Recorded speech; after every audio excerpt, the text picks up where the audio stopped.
Hare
यादसाठी केला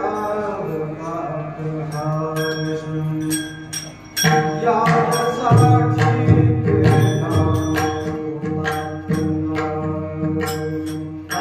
यादसाठी केला होता प्रवास यादसाठी केला होता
कमरी आता दिवसचारी खेळी मिळी आता निश्चिंतीने पावलो विसावा गेल्या नावा कृष्णेनिया विठाला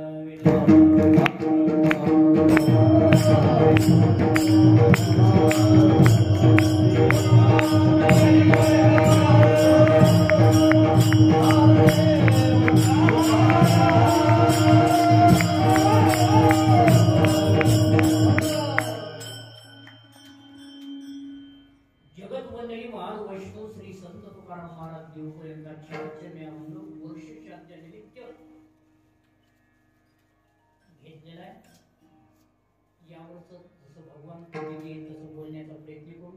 पण ज्यांच्या निमित्तानं आजचं कीर्तन आहे गोड जेवण नाही आहे, वर्ष श्राद्ध आहे. वर्ष श्राद्ध म्हणजे पुन्हा जन्म मिळणं ही शेवट गोड झाली. कोण्या जन्मात कोण जाईल काही सांगता येत नाही, पण आजच्या या तिथीला पुनर्जन्म मिळतो म्हणून शेवट त्यांचा गोड झाला असं म्हणायला हरकत नाही. अभंगाची सुरुवातच अशी आहे. संत तुकाराम महाराज या अभंगातून स्वतःच्या बद्दल सांगतात. आतापर्यंत जे अट्टास केला त्याचा शेवट झाला.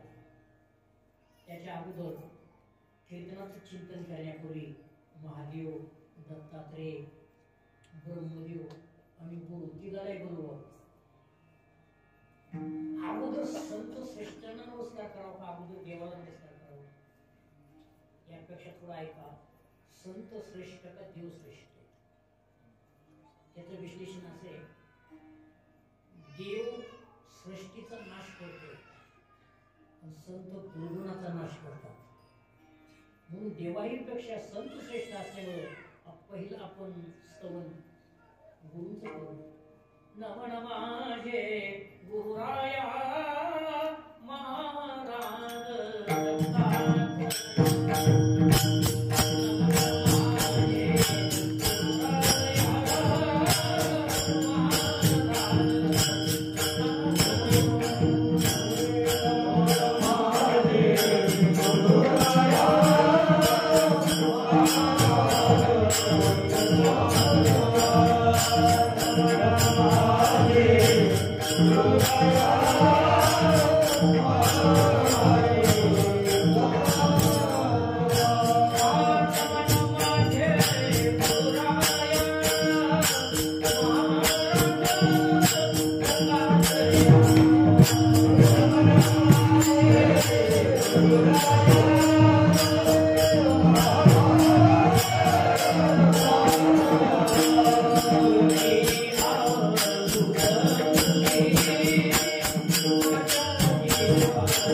ज्यांच्या निमित्ताने कीर्तन ठेवले गंगा भागीरथी राधाबाई आनंदराव आईने त्यांच्या वर्ष श्राद्धाच्या निमित्ताने मुलं तीन आहेत. बाळासाहेब आनंदराव आईने, रामचंद्र आनंदराव आईने, वाल्मिक आनंदराव आईने.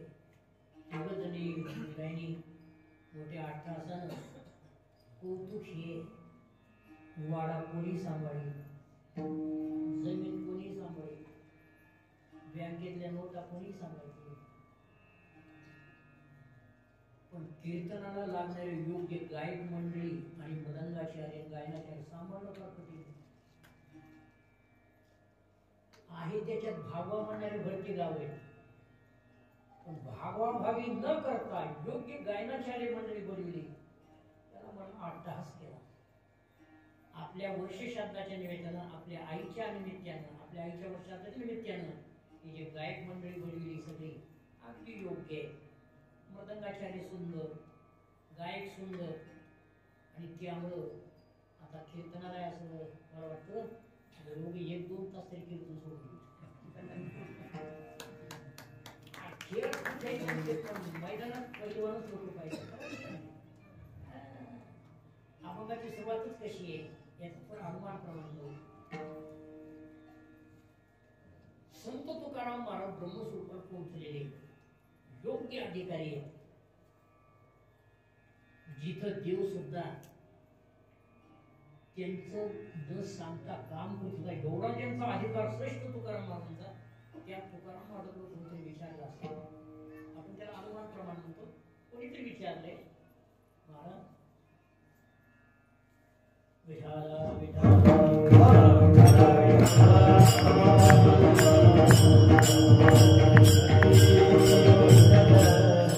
कोणीतरी म्हणजे योग्य अधिकारी.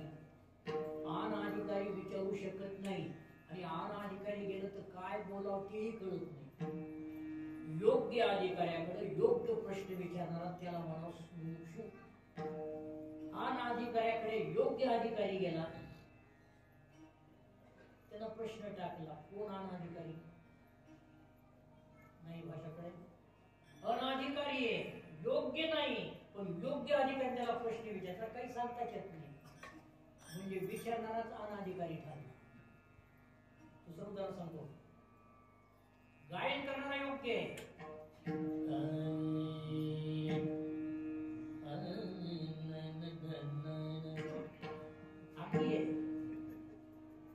पुढे 3 भैरी जर ऐकायला बसली तर कमी कोण पडले. म्हणजे कळलं का? गाणारा अधिकारी जरी असेल, अनाधिकाऱ्याच्या समोर उपयोग नाही. तसं योग्य अधिकारी अनाधिकाऱ्या विचारात योग्य नाही, म्हणजे तर योग्य अधिकारी आहे. योग्य तुकाराम महाराज दोघेही उत्कृष्ट आहे. विचारणारा उत्कृष्ट, सांगणारी तुकाराम महाराज. त्याचं वर्णन बरेच ठिकाणी रामेश्वर महाराजांची आरती घेत नाही,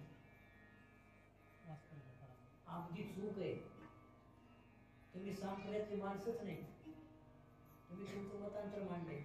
विष्णुमय जग वैष्णवांचा धर्म आणि भेदाभेद धर्म. मला एका गावामध्ये असा अनुभव आला, तुकाराम महाराजांची कृपया तुळशी आरती म्हणायची नाही, मला कीर्तनच राहिलं. माणसं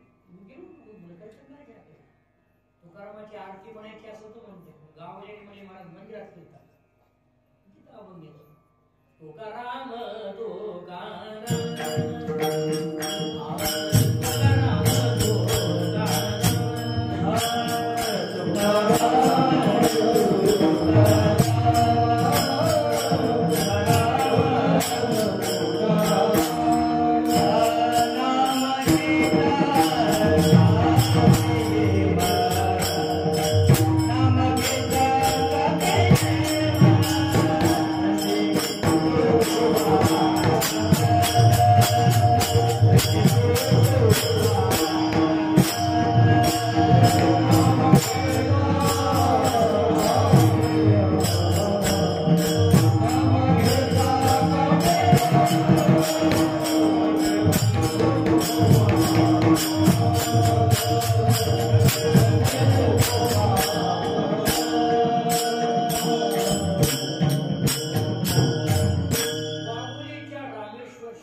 नतमस्तक झाले.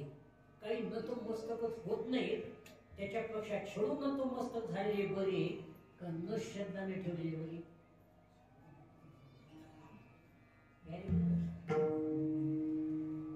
विरोध करून सुद्धा पण नतमस्तक झालेले हे बरे का जन्मभर विरोध करून राहिलेले तेच बरे. दोन्हीचे सांगतात, दोन्हीचे.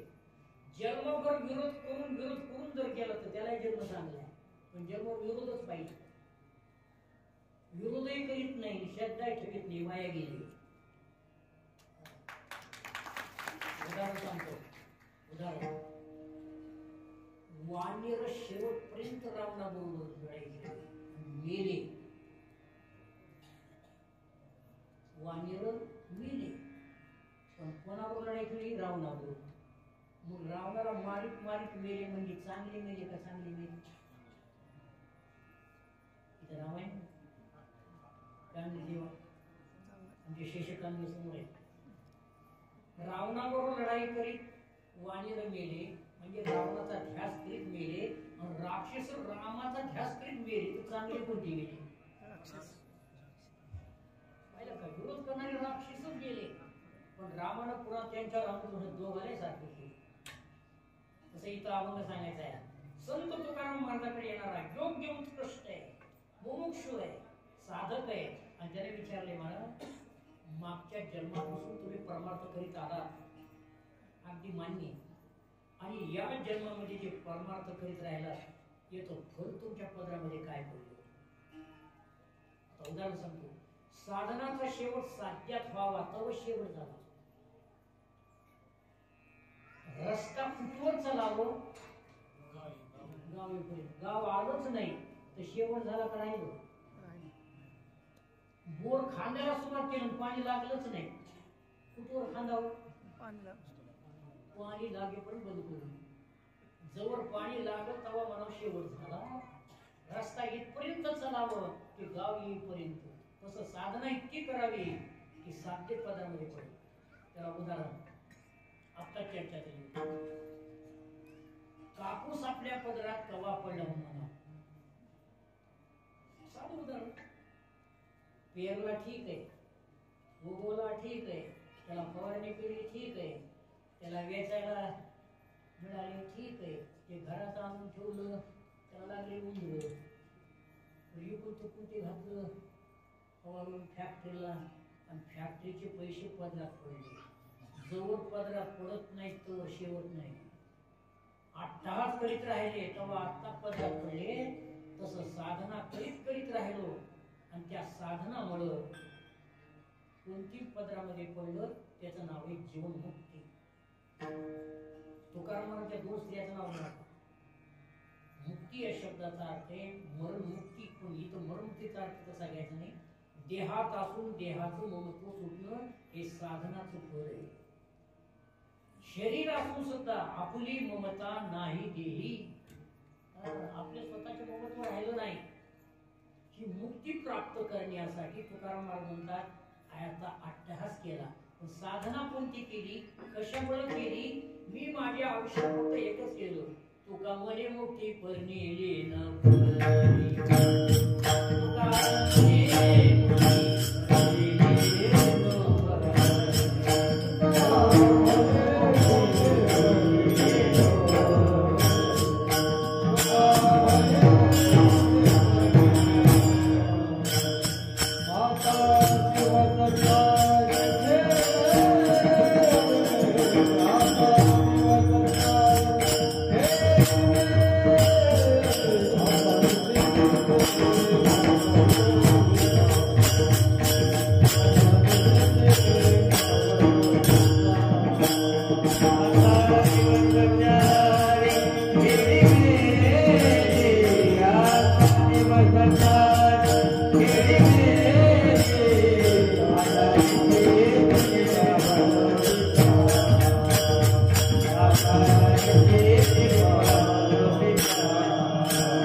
Oh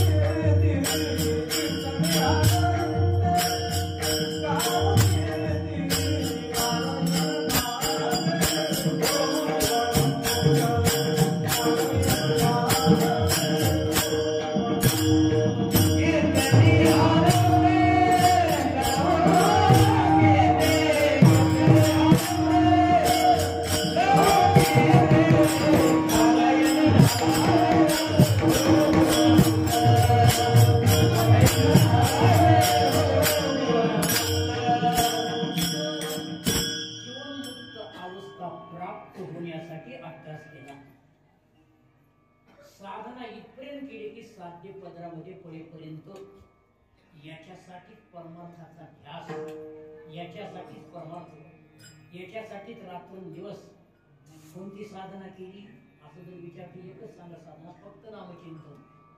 नामचिंतन ही साधना केल्यामुळं नामाने ज्ञान, ध्यानाने ज्ञान, ज्ञानाने मोक्ष. जववरी अर्जुना, जववरी अर्जुना, तो बोध भेटेना म्हणा, तवा बोधन भेटे म्हणा, तवची वरिया साधना भजावे लागे. भजावी लागे. जोपर्यंत हा बोध निर्माण होत नाही तोपर्यंत साधना करावीच लागते. जोपर्यंत आपल्याला वारकरी म्हणून ठरवते, जोपर्यंत आपल्याला वारकरी म्हणते तोपर्यंत वारकरी पोशाखाशिवाय म्हणत नाही. म्हणण्याचे लक्षात येईल. जोपर्यंत वारकरी पोशाख होत नाही, हा काय तुम्ही घाला, पॅन्ट घाला, पण अट्टहास वारकरी म्हणून करा, तोपर्यंत तुमचं ध्यान झालं. तसं महाराजाला असं म्हणायचे, नामाचा ध्यास केला, ध्यान केलं, परमार्थ केला आणि ती अवस्था प्राप्त झाला. जर जीवनमुक्त अवस्था प्राप्त झाली, कशाची अवस्था प्राप्त झाली? आता तुम्हाला उदाहरण सांगतो. शेवट अन्नदानाचा होते, कोणाचा होत नाही, चांगला होत नाही. आता अन्नदान आयुष्य भरपूर मिळालं, चांगल्या अवस्थेत गेला, चांगलं गेलं, चांगलं झालं, दुखण्याने पडलेला आहे, त्रास भोगतोय, पण भगवत नाम चिंतन विसरला. नामाचं चिंतन करीत गेला, देहाचा विसर पडला आणि भगवंताचं चिंतन करीत गेला. त्याला म्हणा शेवट गोड झाला. माझा असा गोड शेवट झाला. कोणाला सांगायले? पुढच्या हुशार माणसाला, मुमुक्षुला. फळ माझ्या पदरामध्ये काय पडलं? जन्मभर परमार्थाचा अट्टास केल्यामुळं आता काय झालं? शेवटीचा दिवस गोड भावा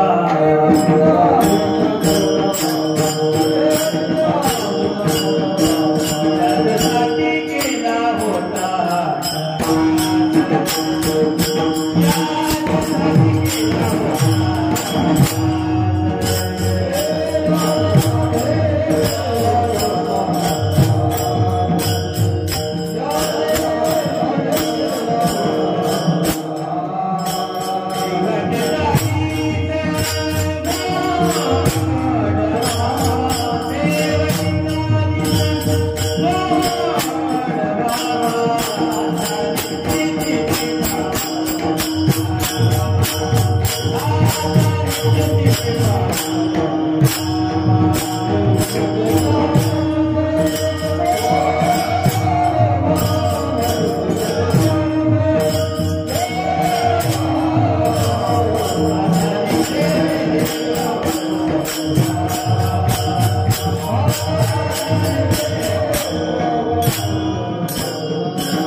पण 41 वयामध्ये काय केल्याचं कौतुक आहे. परमार्थाचा ध्यास करीत गेल्यामुळे स्वतःचा अनुभव सांगतात.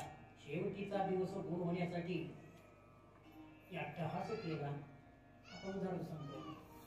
ज्ञानेश्वर महाराज 21 वर्ष 3 महिने 5 दिवसच राहिले. चांगदेव किती वर्ष राहिले? 1400 वर्ष. पुण्यात मंदिरात म्हणे चांगदेव महाराज हे आधुनिक किती वर्ष धरून कुठेच नाव घेत नाही. ज्ञानेश्वर महाराजांचं नाव अमेरिकेपर्यंत गेलं. प्रत्येक यांचं माऊलीचं चिंतन झाल्याशिवाय चिंतनच नाही. ज्ञानेश्वर कौतुक त्या वयामध्ये कसं केलं. तसं आयुष्यामध्ये किती वर्ष जगणं म्हणण्यापेक्षा आयुष्य आहे तोपर्यंत ह्या राधाबाई जगल्या आणि मुलांनी विसरली नाही.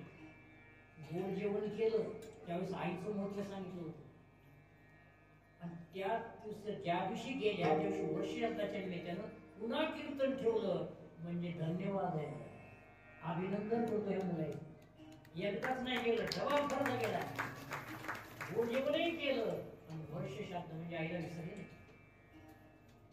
न विसरायसारखीच आई आहे.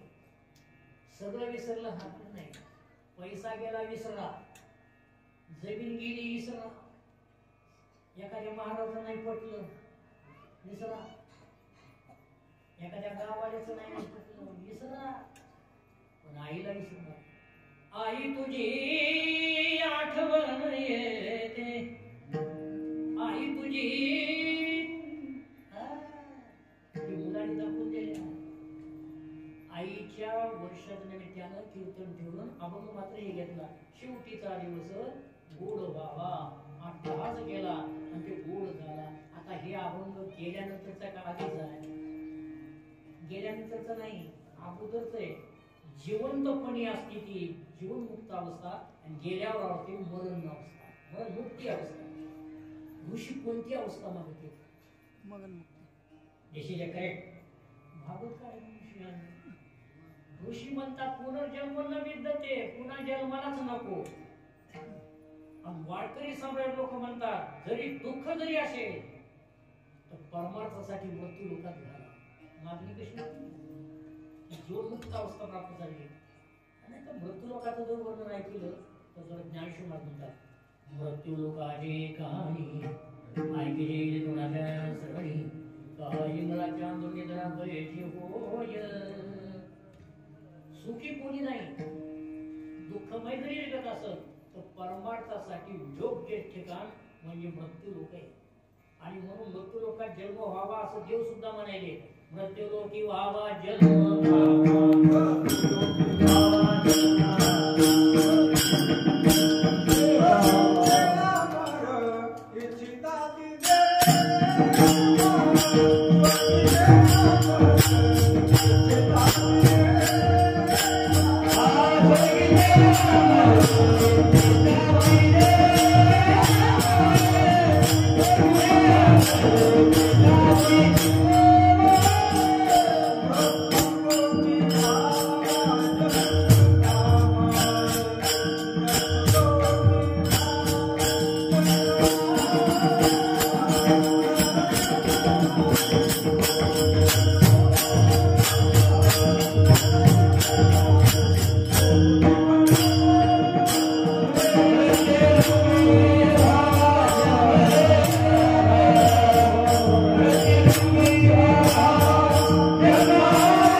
एका अभंगात म्हणतात मुक्ती परनेली आणि एका म्हणतात मुक्ती नको. म्हणजे इथं असं करायचे मरण मुक्ती नको पण जीवन मुक्ती अवस्था पाहिजे. न लगे मुक्ती मरण मुक्ती नको, आम्हाला पुन्हा जन्म पाहिजे. मग या मनुष्य जन्मामध्ये आल्यानंतर फक्त एक परमार्थ करणारा साधक त्याच्या वाटेवर हटकून विघ्न येते. हटकून तुम्हाला उदाहरण सांगतो. फकडी कोण्या झाला मुलगी हमेशा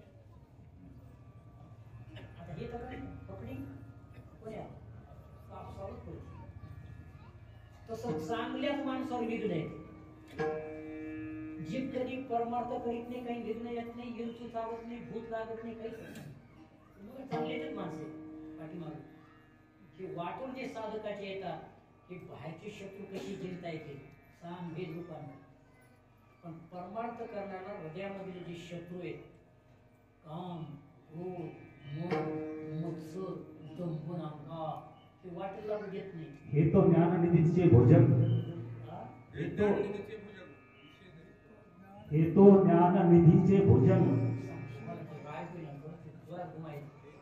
हे ज्ञान निधीचे भुजंग विषय दरीचे वाघ या अंतराला सांगितलं म्हणजे ऐकू भजन मार्गी जे मांग मारत मी बरोबर आहे पण स्वरात सांगते इतक्या अंतराला बघा इथं जवळ गेलं की आवाज गेला बरेच लोक तोंडात घालून म्हणायचे ते आपला आवाज का हे तरी कळावं काहीला कळतच नाही काहीला कळून म्हणतात मला कळत नाही माझा आवाज गेलाय करायला हेही काहीला कळत नाही कोणता आवाज आहे आता यांचं मी काम करतो हे ज्ञान निधीचे भुजंग विषय दरीचे वाद भजन मार्गीचे मांग मारतले आवाज सुंदर निघते याच्यात हे ज्ञान निधीचे भुजंग विषय दरीचे वाद गेलं पुढे काय आपण इतका फरक आहे हेच जाणलं पाहिजे ज्ञानाचा माणसाला कोणते कीर्तन ठेवा कोणाचे ठेवा ते नक्की म्हणा एवढं तुम्हाला येत होत काय सांगून सांगितलं रे रॉंग नंबर लागला म्हणजे ऐकायला येऊन त्याचा दोष काढला गेलो वाया दुसरा सांगतो द्वेष एका ठिकाणी आमचे चैतन्य महाराज विरोधाचं कीर्तन होतं नाव सांगितलं दोन म्हणणारे पहिलं वारले दोन्ही सारखे पण एकाचा आधी नाव सांगितलं दुसरा मला याच्या पाठीमागे काय म्हणलं याच्या पाठीमाग म्हणित सांगणारा शहाणी होते ज्याला नाव सांगितलं त्याला भैरवी म्हणा तुम्ही दोघे राहू द्या तिसऱ्यालाच चाल देऊन टाकले दोघे राहिले कशानं मी काय कमी द्वेष भागवतकाराने आंधोलीमध्ये सांगितलं शुकाचार्याच्या आईचं नाव काय कोणाची काय कीर्तन ते पलीकडे भागवतकारांच्या पायच्या बसले ते काय नाही मोठ्या शुकाचार्याच्या आईचं नाव माहित नाही तर कशाला भागवत सांगतो बघूच की तू तुला मी बिपळी कर मला मी भाग होते पण तू गप बसतो तुला येते पण गप बसतो मत्सर काम क्रोध मत्सर दंभ अहंकार हे सज्जनेश्वर एखाद्याचं चाल म्हणता जर आम्ही म्हणलं तुमचं जरा स्वरात येईल जरा चांगलं म्हणा ये ना येता येतात कशाने गेले बघितलं हे सगळं सांभाळलं पाहिजे मान अपमानाचे खडे खाल्ल्याशिवाय परमार्थाचा उच्चांक गाठले जातात कोणी कुठे देते कुठं न देते कुठे व्यवस्था होती कुठे नसते असं म्हणता येते का काय तुमच्या व्यवस्था झाली म्हणता येते जसं असेल तसं आता अभंगाचा विषय असा आपला चाललेला आहे या म्हणजे हे जे ज्ञान भुजंग आहे हे परमार्थ चिंतन केल्यामुळं या ज्ञानामुळं नामाने ज्ञान ज्ञानाने ज्ञान ज्ञानाने मोक्ष जीवनमुक्त अवस्थेमुळे हे मावळले हे राहिलेच नाही काम क्रोध घर केले याला थोडा अर्थ सांगतो हे सगळा खेळ चाललाय ते देहातून होते का मनातून होते कीर्तन करामुळे मनातून होते मना सगळं मनावरच आहे मन येऊ मनुष्याना असं स्मृतीमध्ये सांगितले किंवा मध्याजिमान नमस्कुरु हे मनच आहे मनाला दोन बायका आहेत आपण पावणे तुला संपायचे तुला जमीत नाही एकच अर्थ नाही मनाला दोन बायका कधी ऐकले की दोन बायका असायत का नसाय एका एकानं तुमची फजिती उठली तर दोन्हीच्या कशाला मागे लागतात दोन बायका एकीचं नाव आहे प्रवृत्ती दुसरीचं नाव आहे निवृत्ती प्रवृत्तीची मुळे काम क्रोध मद मत्सर दंभ अहंकार आशा मनशा तृष्णा इच्छा बुरी किती झाली किती झाले बोलले किती झाले आम्ही म्हणा 11 झाली आणि निवृत्तीचे निजबोध विवेक विचार दया क्षमा शांती इकडला प्रवृत्तीचा आवडला बाजार सहज मी आंदोला सहज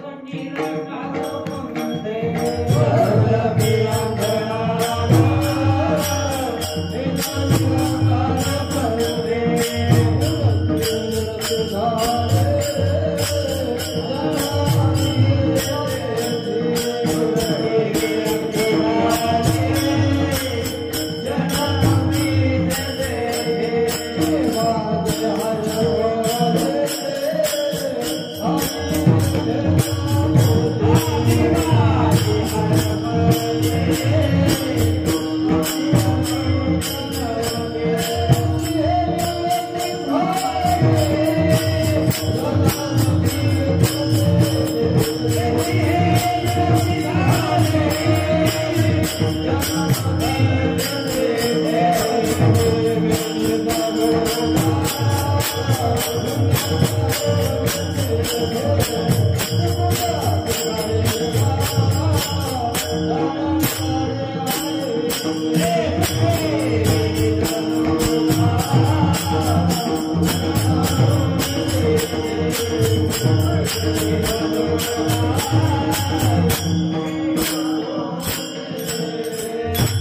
डोंगरगावला संक्रांतीला एकादशी असते 2-3 वर्षाखाली आधी आणखी माहिती नाही का 26ला यायली आता 25ला नाही संक्रांत आणि एकादशी एकीच दिवशी. आता बायाने कसं करायचे का पुढची वस्तू 26ला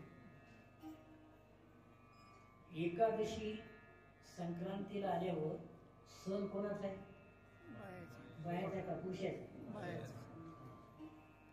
पुरुष मंडळी आम्हाला विचारायला आली महाराज एकादशीला संक्रांत आली मला आता आम्ही कसं करायचं म्हणलं एकादशी करायची. एकादशी काय पुन्हा पुन्हा येते संक्रांत वर्षाला एकदाच येते.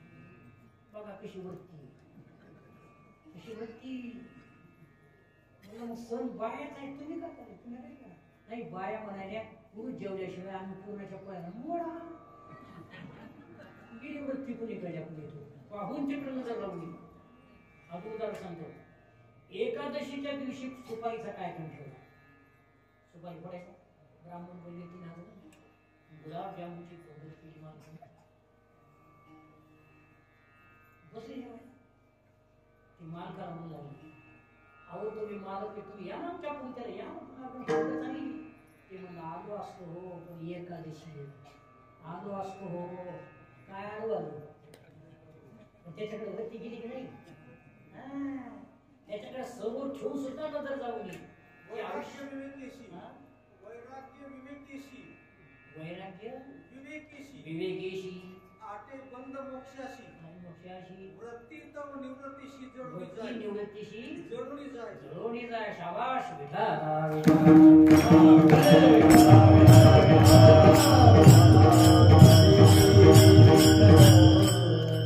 आळंदीमध्ये एक घटना घडली. गुरु असल्यामुळे शिष्याने घरी बोलवलं. शिष्य मंडळी त्याने हातात अंगठी घेतली सोन्याची. आता गुरु म्हणून शिकाले आणि इकडे ठोबा रखमाई कीर्तन भजन ठोबा रखमाई घेतलं. ते गडबडीत आले विना घेतला गोपपाचा झाला अभंग्यातला संपत्ती सोहळा नावडी म्हणाला लागला टकला. आता या हातातली आमची चमकायली कुठं विनावाजीचा समोर एक कीर्तनकार बसले यांच्यासारखे अभंग घेतल्याबरोबर त्याने काय केलं उभा टाकून अशी मूळ झाली अशी पक्की मूळ झाली. मूळ काढलं त्याने अशी ती ठेवली. लोकांना काहीच कळालं नाही.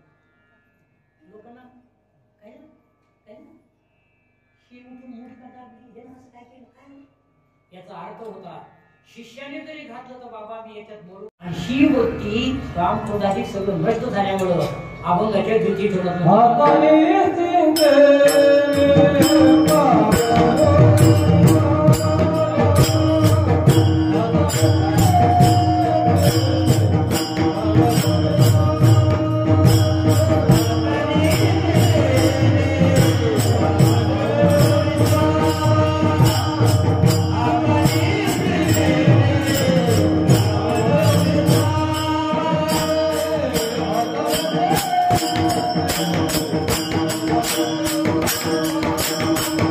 Thank you.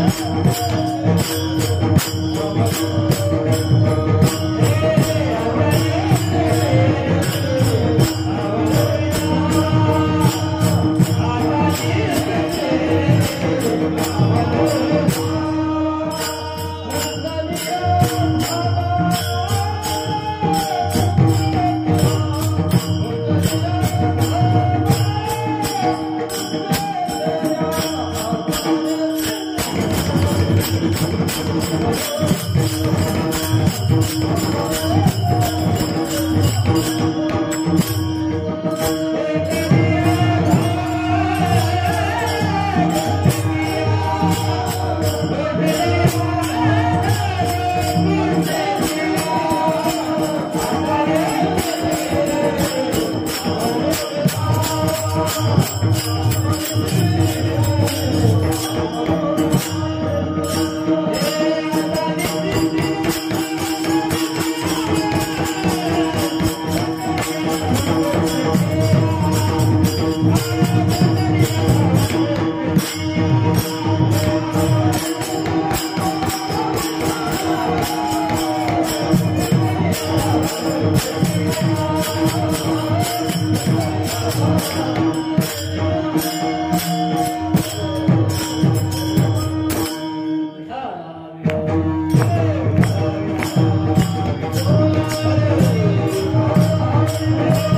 शब्द महत्वाचा आहे. आता अभंगाच्या तिथी ठेवणार आहोत. आता कार्यक्रम संपल्यावर कीर्तनाचं कीर्तन संपलं. कीर्तन संपल्यावर कीर्तन करणं काय ना जातो म्हणावं का आता म्हणा. दोन शब्द आहेत. आता या शब्दात गावकऱ्यांनी ओळखायचं परवानगी म्हणजे संपलं. तुमच्या इथं कसं काय संपलं आता. तसं ज्ञानेश्वर महाराजांनी पूर्ण कार्य समाज प्रबोधन केलं, ज्ञानेश्वरी केली आणि आता परवानगी असावी. आता आहे तसं आतापर्यंत जो अट्टहास केला त्याचं फळ मिळालं.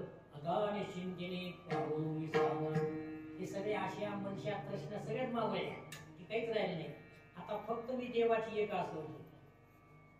एची भावी माझी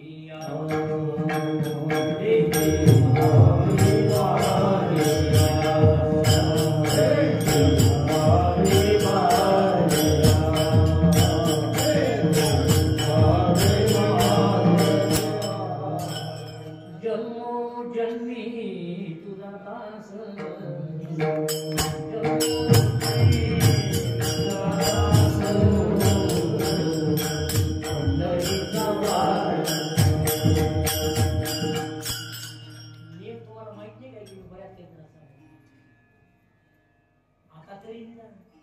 माझ्या बरोबर मागं म्हणून बीज पोहणार तळ्यात पडून पोहणार काढायला गेलं. आधी होता वाजन मग झाला वाग्या याचा स्वभाव जीवानी माझी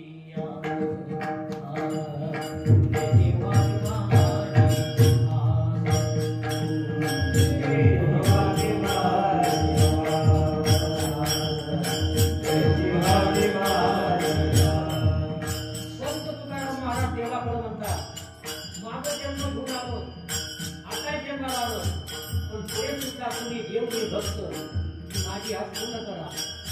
जन्मोजन्मी जन्मोजन्मी तुझा दास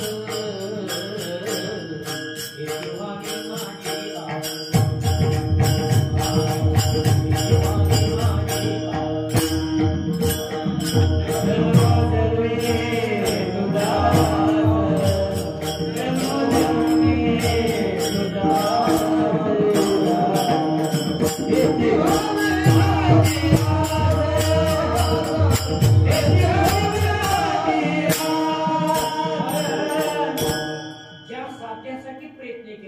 जी साधना करीत राहिलो त्या साधनेचं साध्यात रूपांतर झालं. कापूर जळाला काहीच बोललं नाही. साधू बोध झाला गेला. त्याला थोडी उदाहरण देतो. 41-40 वर्षापर्यंत परमार्थ केला नाही, काहीच केलं नाही. 60 वर्षाला माळ घातली. 60 वर्षाला माळ घातली, तो नाही घातली. आयुष्यातलं सोन्याचं पाऊल ठेवलं. 60 वर्ष माळ टिकविली, 61 वर्ष काढून टाकली. माळचा शेवट झाला नाही, देत राहिला तसा. माळ शेवटला गेली नाही. थकत्या वयात का होईना 3 दिवसावर येऊ द्या मृत्यू, पण तिसऱ्या दिवशी तरी म्हणा एवढं तरी माळ घालून जाऊ द्या बाबा. शेवट एवढा पश्चाताप तेव्हाही शेवट चांगला नाही तर बरेपर्यंत म्हणतात ना का शेवट गुण होत नाही त्याला शेवट माहित नाही मरेपर्यंत की गळ्यात माळ टिकविणं परमार्थ करणं असे तुम्हाला एक उदाहरण म्हणून सांगतोय. त्याचं उदाहरण की भागवतकार समोर जडभरीत राहिला त्याचं नाव जडभरीत. मनावर थोडा वैताग आला. वैराग्य वेगळं वैताग वेगळं. वैताग कोणता आला? हे धनदार पुत्रजन बंधू सोने हे काही कामाचे नाही. आपली सोडवणूक करणारा परमात्मा भगवंत एक गुरु आहे आणि मनामध्ये असं आलं कोण्या तरी साधूच्या आश्रमात जाऊन आपण तप करीत बसावं. ही चांगली बुद्धी का वाईट? अशी सुचलेली बुद्धी चांगली. आता इथं कीर्तनात बसलेली माणसे आत्ताच कीर्तनाच्या एखादा मला माळच घालायची मार्ग घालतात. चांगली का वाईट आहे? नाही घालीत नाहीत कोणी म्हणायला. एखाद्याला जर सुचली बुद्धी आत्ताच माळ घालायची मला चांगली. माऊली म्हणतात जैशी दीपकळीत धाकुती बहुतेजाती प्रगती तैशी ते बुद्धीचे कुटी म्हणून नाही. तुला लहान म्हणावं होत नाही. जे भरीत राजा ऋषीच्या आश्रमामध्ये आलाय अशी मांडी घालायची कसं म्हणून बसायचं ओम नमो भगवते वासुदेवाय नमः. ओम. घर सुटलं दारा सुटली पुत्र सुटले मायातून बाजूला झाला. ओम. विघ्न आल्याशिवाय राहिलंच नाही. गंडकी नावाच्या नदीवर आंघोळीला गेल्यावर हरणाचं पिल्लू आलं. मरू लागलं ते पिल्लू सांभाळावं का सोडून द्यावं?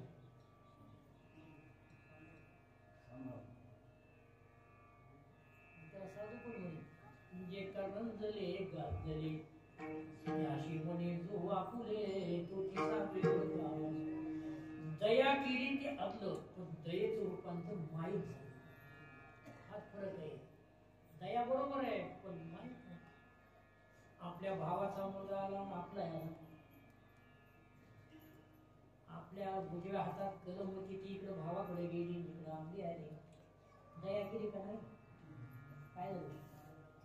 मायेचं रूपांतर झालं. हे माझा मुलगा तिकडून गेला काय इकडला हात इकडं इकडला इकडं. एकनाथ महाराजांना सगळ्याला साखर गोळे वाटले दयेचं रूपांतर माहीत झालंच नाही. हे सगळ्याला परमार्थ देण्यासाठी तसं जडबडीत राहिलं माहीत रूपांतर झालं. आणि त्याला सांभाळताना चारा पाणी अंथरुणावर बसून हरण हरण हरण त्याचं नाव हरण. काय हरण? चिंता हरण का कोणतं त्याचं नाव बघा ना हरण हरण हरण. एक शेवट मृत्यूच्या टाइमला काय झालं त्या नाड्या मोडताना परिस्थिती ही झाली. थकत आले पलंगावून खाली उतरले. आता आश्रमातले काही जे म्हणून लागले राजे आता आपली शेवटची काय इच्छा आहे सांगा. काही पत्नी मुलं बाळ किंवा आता मुलं बाळाची नाही पत्नीची नाही. राज्य गेलं त्याचं दुःख नाही पण एक दुःख मी गेल्यावर याला कोण सांभाळेल? कशात रूपांतर झालं? प्रमाण म्हणायचं नाही मला. दया होती ती माया प्रवृत्तीत आली निवृत्त व्हायचं ठिकाण गेलं होतच नाही. म्हणून देवाचं द्वार निवृत्त होण्याचं ठिकाण आहे. आता आपण कोणाच्या दारात आहे? कोणाच्या? मंदिराच्या. इकडे बघायचं काम त्याच्या विषयच नाही त्यांचा. इकडे काय म्हणते कोणाच्या दारात आहे? देवळाच्या. देवाचं द्वार. देवळाच्या. हे देवळाचं द्वार आहे. जवळ देवाचं द्वार मिळत नाही तोवर देवळात येता येत नाही. जवळ देवळात येता येत नाही तोवर श्रवण होत नाही. जवळ श्रवण होत नाही तोवर आसक्ती कमी होत नाही. जवळ आसक्ती कमी होत नाही तोवर विरक्ती प्राप्त होत नाही.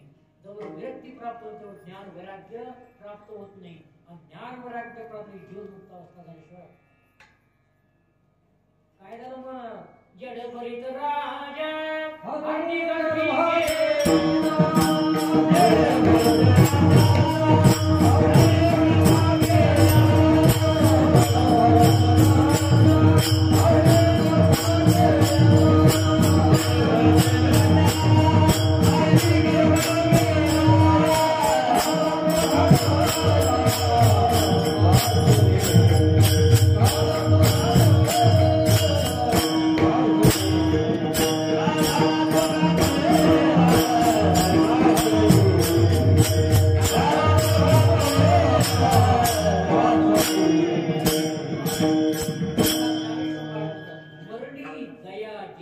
आठवे तो त्याच गती ते पावे म्हणून सदा स्मरावे माते कुईक गान.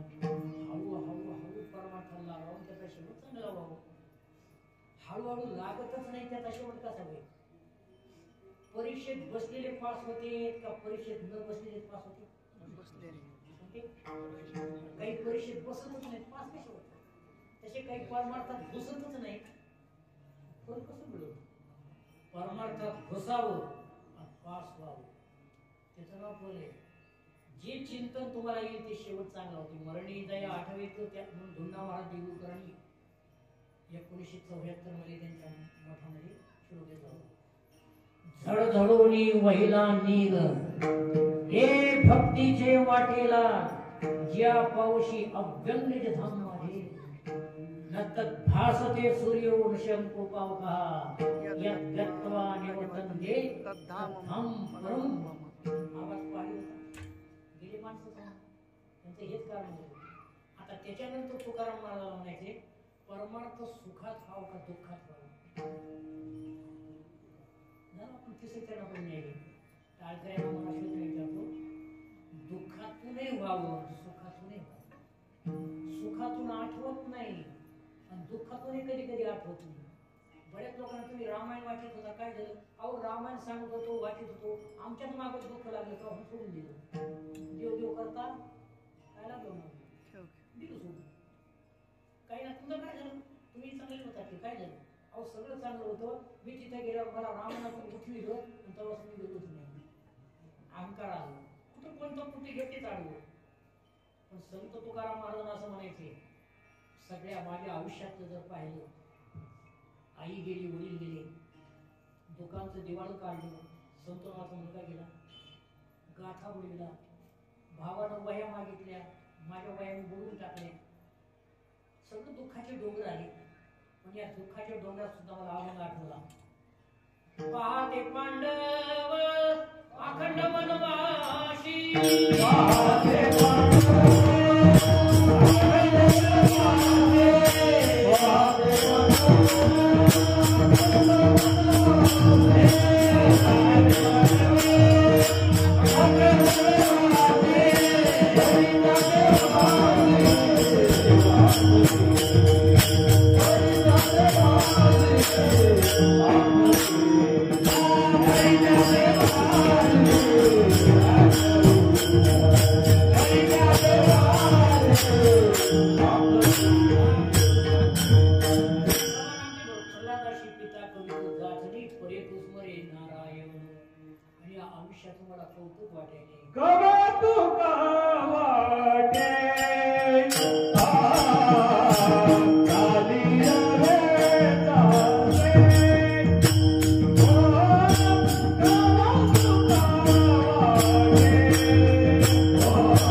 कोणाकडे कोण बघते? पावसाकडे बघते का देवाकडे बघते? पाऊसच पडून सगळं गाव ठेवते, महादेवाला पाणी घालून घागरीच्या घागरी हर हर महादेव. यंदा एकही झालं कशामुळे? सुखात असलं का दुःखात? एक वादघाटानं कीर्तन संगीत राजा धर्मराजाला अभिषेक चालू होता. ब्राह्मण मंडळी उभं टाकलेले, कुंती समोर बसली, कृष्ण परमात्मा द्वारकाधीश बसलेले, भेट झालाय आता अभिषेक म्हणजे मंगल वातावरण, केळीचे खांब पणायला लावलेले, समाज जमलाय बघायला. राजा धर्मराज पधारे, ते दाराला म्हणाले पधारे बसा. तुम्ही किसळे? पण कुंतीनं आपला पदर डोळ्याचा धरला काढाय, शुभ पदर रडाव काय ऐकून. पाच पांडव कृष्णाची नजर गेली. आत्या होती, कृष्ण एकदम वाटाकले. आत्या, एवढ्या संकटातून तुझ्या मुलाला राज्य मिळवून दिलं, आता डोळ्यातून अश्रू तुझे उभे का? कोणती म्हणजे कृष्णा, माझे मुलं वनवासात होते तेव्हा तुला विसरत नव्हती, पण गादीवर बसल्यावर तुझं नाव येणार नाही याचं मला दुःख आहे. याला मला धन्यवाद आई. मुलाला वरण लावणारी आई पाहिजे. कौतुक वाटे झाले वेचाचे, नाम मंगलाचे केले म्हणे आता आणि चिंतले पाहून विसावा धावा. आता जे काही उरलेलं आयुष्य, अशी अवस्था होऊ, जीवनमुक्त अवस्था होऊ, उरलेलं आयुष्य पंच ज्ञानेंद्रिय आणि पंचकर्णीय छेडी बळीनं गाली अभंगाच्या शेवट